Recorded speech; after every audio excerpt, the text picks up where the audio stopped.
Hello students, this is a class for BA Part 2nd English Literature and we will be doing a critical summary of Aldous Huxley's essay Selected Snow Breeze. Let us talk about Aldous Huxley. Aldous Huxley is a brilliant writer. He belongs to 20th century and he belongs to an illustrious family of scientists and thinkers.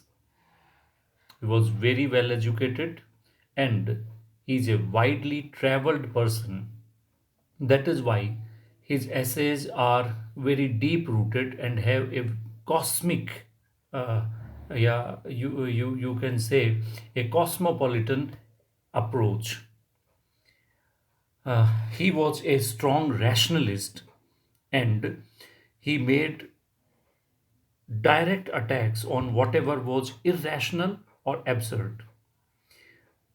One of the most powerful forces among the essayists and novelists of the 20th century, he is considered, and because he lived and experienced the two world wars, he, his, he was uh, compelled to leave England.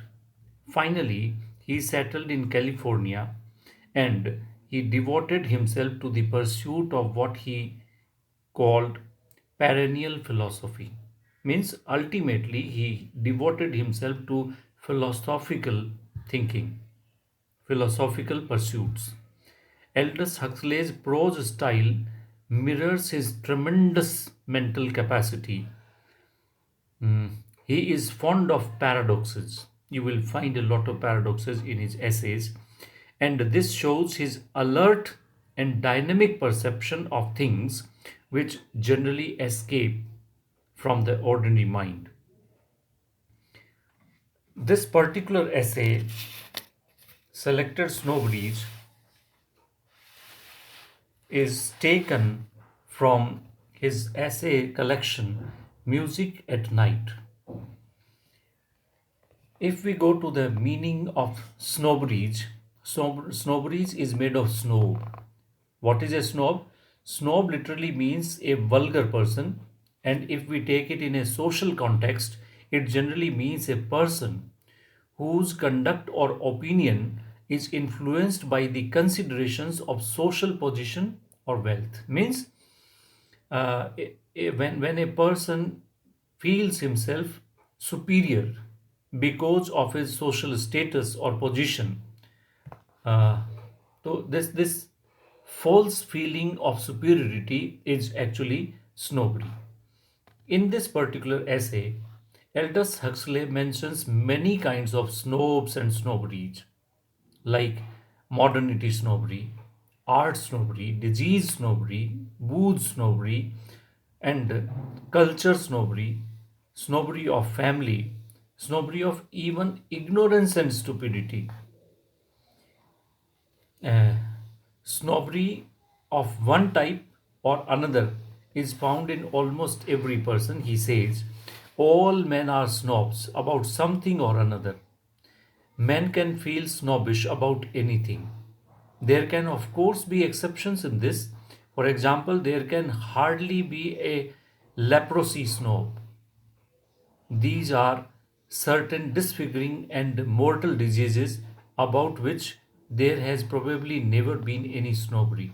If uh, I remember an example from the Bollywood hero Rajkumar, he was diagnosed with cancer, and one of the directors reached to him to talk about his illness, and he was a great snob.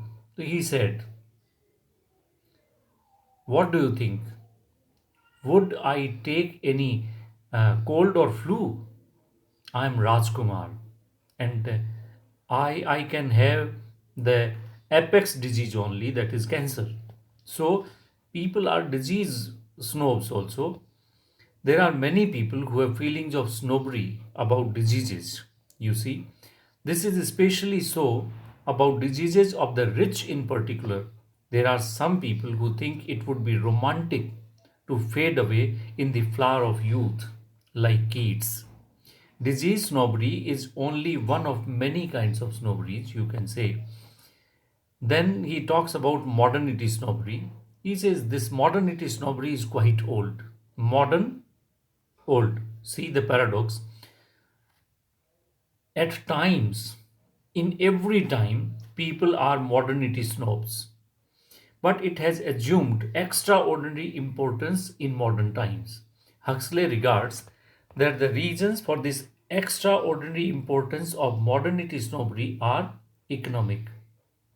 Machine production is outrunning consumption.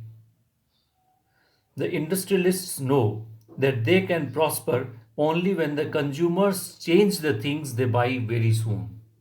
Means they must keep changing what they generally use.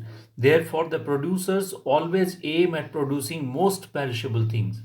You see, this is the world of mobiles, and every 6 months, a new model of mobile is launched by every company. So you can see, and similar with the thing with the TVs. The TVs are being outdated every year. ACs are outdated every year. So the consumerist items are generally outdated very soon. You see, the fountain pen, which was generally used in the earlier times when we were the students, now you use and throw pens, and you see you don't find any refills for them even. So the modernity snob is the person who changes his things rapidly so that he may always appear most modern and up to date.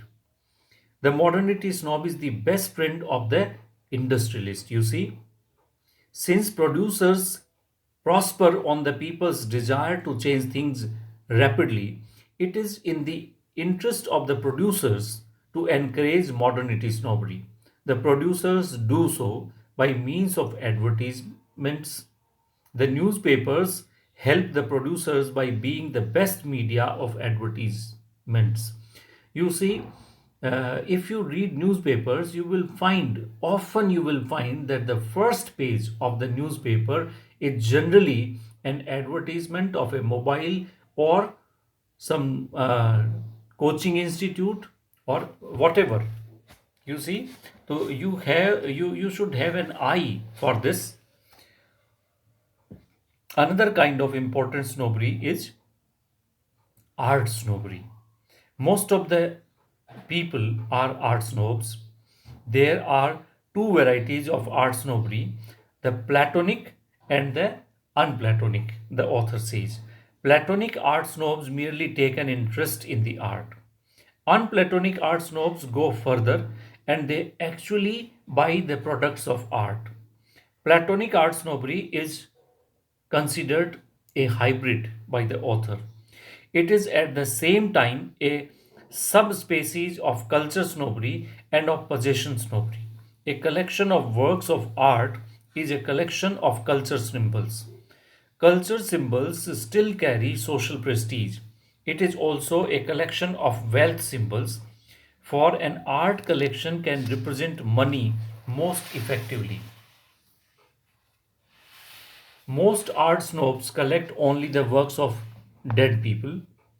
An old, dead artist's work is both a safer investment and a holier culture symbol than the art of a living master.